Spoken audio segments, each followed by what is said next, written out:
Hey YouTube, today we're discussing how to start doing more volume in your training program. A lot of people are going to start with novice programs which tend to have medium frequency, sort of high intensity and low volume. And at some point they want to transition because they've heard someone, a bro usually, tell them that if they want to bulk up, if they want to promote hypertrophy, they're going to have to do volume. And that is not an inaccurate assessment.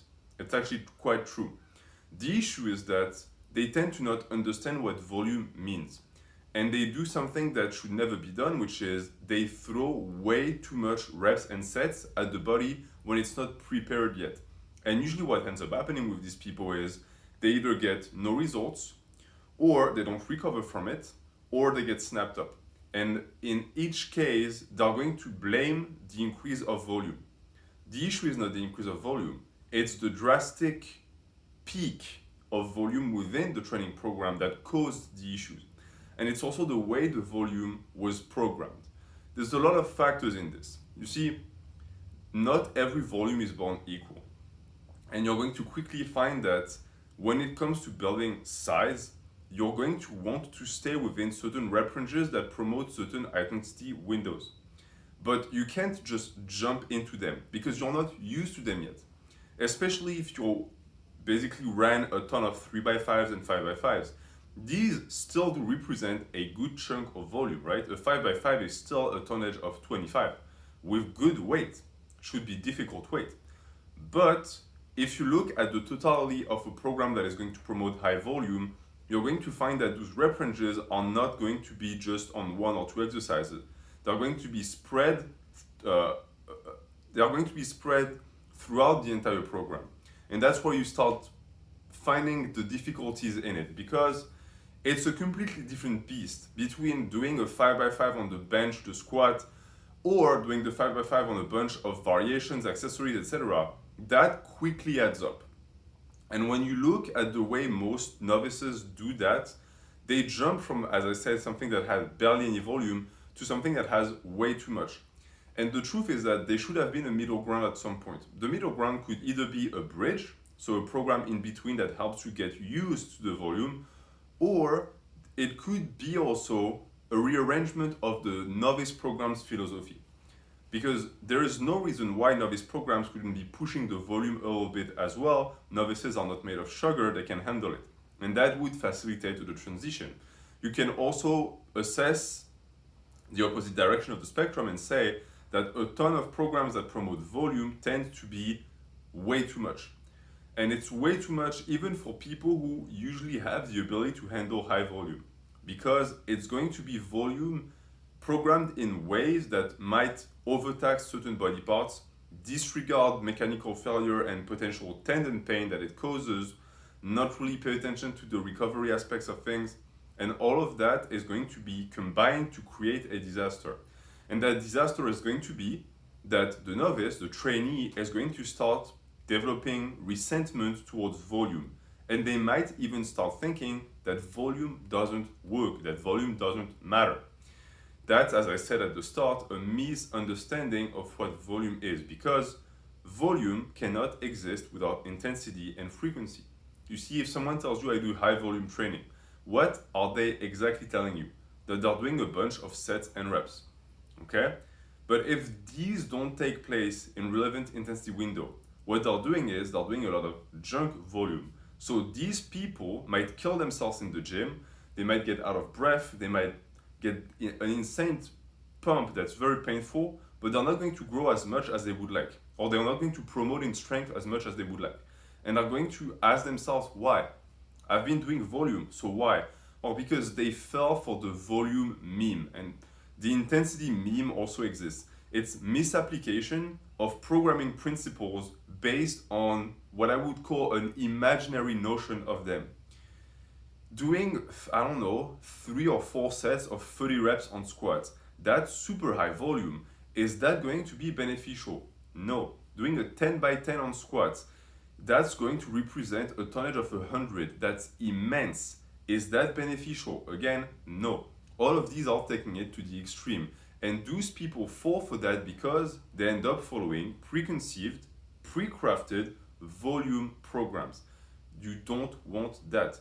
Any program that is going to, put forward their ability to make you train very intensely or make you do a lot of volume, you should be very wary of them because they are usually going to lack the other quality.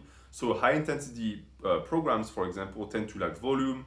High volume programs tend to lack intensity, etc., etc. What you want is to take where you started as a novice, the amount of tonnage and volume you used to do, and slowly build up from it. That's as simple as that. If you do that, you're never going to have any recovery issues. You're never going to get injured. Why? Because you're going to let your body slowly get used to the workload. You're going to build a work capacity as you go, and you're going to basically put everything together as it's being built. And that's the way to go. And wherever you start, that process will be slow, meaning that it's going to start with a rep here and there. You're going to add 2 reps on a rep range and you're going to lower the weight. You're going to add a set. You might add just a back off set, just one back off set at the end of a workout for extra squats or bench. All of these are going to look like nothing. And you might tell yourself, well, that's too slow or that's not effective. You are impatient. If you think like this, you're too impatient. No one builds up the ability to work out for 2 hours with high weight selection, heavy loads, and a lot of reps and sets just like this. It takes a long time. You need to let your body be primed for the activity that is going to allow you to accumulate a lot of tonnage every day and build the muscles. It might take 3 or 4 years, but that's all worth it because even the actions that you're doing to be able to handle the high volume constitute training stimulus that are going to make you stronger and bigger. Instead of jumping into a program that you're not ready for and that by itself wouldn't represent good gains, you're going to do a slow progression that is going to represent muscular and physique progression for you, that is going to lead you to a state that, in terms of pure tonnage, would equal those 10 by 10 programs, but would actually be much more beneficial in terms of volume because you're going to build it up while still promoting strength.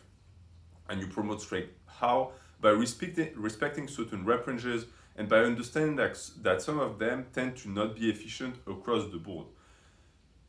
You want, in my opinion, to stay between what is comfortable for you, which is by itself going to be into a window of what is acceptable for most people.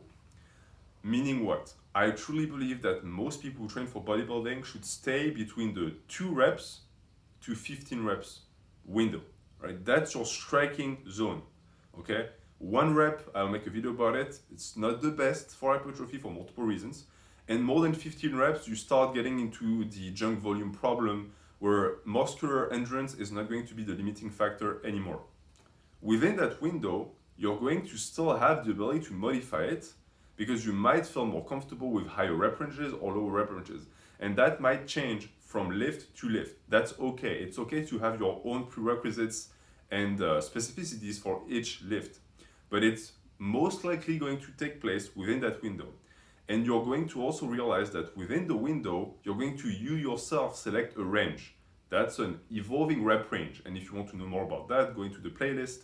But to me, that's how you start, dabbing into high volume as a trainee. You're going to take a rep range that you really like, 3x5. You're going to turn it into an evolving rep range, and that range, that flexibility of the end of the spectrum is going to allow you to start doing more and more volume over time. And if you're interested in that, I'm going to put a video online next Saturday about how to start doing evolving rep ranges in your program. But that's what I would encourage anyone who tries to start doing more volume to do. Don't jump on any volume program. Don't overdo it at once. Slowly increase. Take what you have now and build up from it. Thank you for watching. Have a good day.